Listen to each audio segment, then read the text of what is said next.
DeCarlo standing by. Earlier, he was showing us some of the floodwaters. Where are you at right now, Joe? Hey guys, we are here again in Kerrville, waterfront drive right along the Guadalupe River, and we did meet a gentleman here. His name is Greg, and he offered us to show his house and what's unfortunately what's left of his house after the water this morning. As you can come inside here, you can see the complete devastation, the mud, the floodwaters, everything that's been completely moved throughout his entire home. Greg, if I could bring you in real quick, what was it like this morning? Can you explain kind of what you saw and what's left? Woke up, saw brilliant lights flashing through the windows. Thought it was fireworks. Turns out it's the transformers going off, blowing up outside. Rain was just pouring down. And so I thought, well, I better look outside. I looked outside, and the water's up to my foundation of my house. And I've got a 5-foot-tall foundation. It was terrifying. And by the time I got stuff together, got out to my car, I was going to back it out. I couldn't get it out. It would have floated. So what did you do? So I had just waded out to the high ground. And you came back and I called the people that I know in the neighborhood, said, get out now, because they're in this house and the 2 houses down. But anyway, it was quite terrifying. And everyone, you know, or your whole family's okay? Yes. Were you the only one in this house at the time? I was the only one in this house.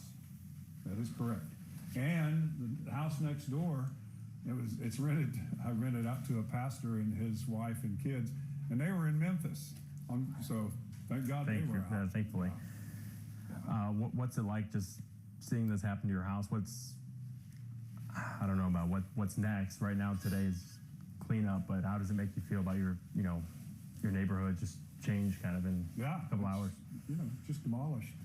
And you just have to roll with the punches and get in here, clean it up, cut the sheetrock so that it can dry out and get to work. And thankfully, you're okay. Everyone you know is okay. So that's definitely the good news here. We could just take a few more little looks here. It is completely flooded. Muddy. Sorry. But this is the reality here in Kerrville. This is right along the Guadalupe River. This is not just the only house. A lot of houses have been completely taken off their foundation. But as you can see, this is not livable at the current moment with this complete devastation, the flood water, the mud in this house right now. But the good news here, Greg is okay. We've been talking to other neighbors in the area. Unfortunately, there has been confirmed fatalities here in Kerrville. Even on this street, they unconfirmed, but they believe that there's been at least one fatality with these houses that have been completely swept off their foundation. So we will continue to be here on the south side of Kerrville. We're going to continue to assess the damage. We're going to talk to more neighbors. We have helicopters flying up and down the Guadalupe River looking for the missing, looking for the injured.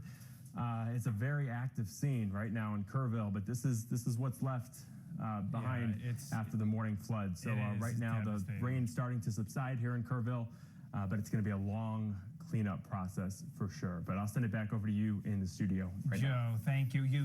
Joe, we're going to stay with him for just a second. It's difficult to see where you're at right now, Joe, because the power's out inside the home, so it's a very dark shot. If you can walk back to the living room area, I'm assuming it was the living room where Greg is at, and first tell him that we're very sorry for what he's going through. Please extend our wishes to him and his family. But I wanted you to show where the flood level was on the wall. You can almost see it in the background where you were talking. Yeah. Okay, all right, he's unable to hear me. Oh, he does hear me, but you can see right there on the wall, it goes about halfway up. Show us that flood level right there that Greg's dealing with. Yeah, it's all the way up to his window, at least 4 feet. I mean, I'll step over here. Let me go through the mud here. That's just incredible, Joe. I mean, that is a clear of a debris line, as I can see. Wow. Yeah. Remarkable. Yeah, it's at least 3.5 feet for sure. And there's a good foot or at least 6 inches of mud all around the entire house here in the kitchen. So, yeah, it's a devastating scene here. And this is not the only house. Every house here right along the Guadalupe River, it's either like this or it's been swept down the river. So it's definitely a hard afternoon right now after the devastating morning, but they're just getting into some of these houses right now, looking for people and assessing the damage. And so, remember, Joe, his we'll keep you updated. foundation, Joe, was 5 feet high. Then you're adding another 3.5, 4 feet Yes. on top of it where the water is. So my question to you is, if Greg's still around, again, please extend our well wishes to him and his family. We appreciate him letting us inside of his home. I know it's a very devastating time for him and his family, but if you can ask Greg, is this it for him? Is he going to finally pack it up and say, I'm not going to live here anymore? Or is this just his home and he's going to rebuild? Let me ask him real quick, Greg. Ryan Wolf asking about what do you think's next? Are you going to clean up here, or you think you're going to move somewhere else? Or Oh, I'll clean up here. This foundation is great. It's 5 foot thick cement, so it's going to be repairable. The house is repairable. I'll be here. going to push through? Yeah, That's great. yeah. Well, we wish you the Beautiful best. here. We will continue. We'll follow you. I'll get your information as well. All right. Yes, thank you so much. Real quick, before we let you go, Ryan, real quick, let me just take you around here because you did mention that your neighbor's house that completely, about a couple doors down, their house completely came off their foundation, and the house is actually in your backyard Yes. right now. It is. Let me see if we can get over there and show that. Bear with us. It's Be careful, Joe. Make sure your photographer doesn't let me get take hurt. you down, yeah.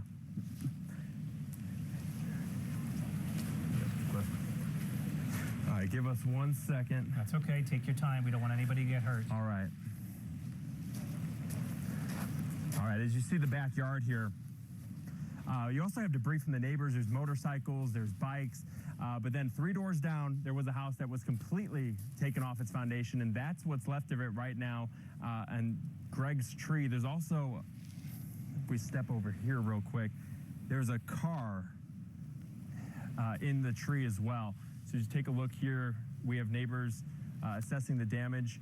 Unfortunately, Greg was telling me earlier that this house that came off its foundation and went at least a quarter of a mile down the river, there is what they believe is at least one fatality from that house.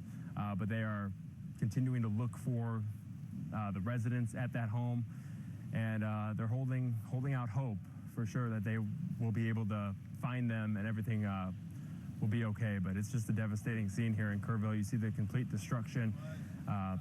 Everybody on this street affected in one way or the other. All right, Joe, thank you for your reporting Brian out Asher. there. Yes, thank you very much, and thank Cliff, the photographer, for taking those steps down to show us those pictures. I mean, Ashley, and Alex, I mean, out of the death and the destruction, there's stories of resiliency, Yeah. and that's Greg right there, who says he's just going to rebuild again, and this is what people who live along the river say that they know can happen. Right. They obviously, when it does, it's difficult. You have to start all over again, but Greg's not going to give up, and there you have it, Alex. Yeah.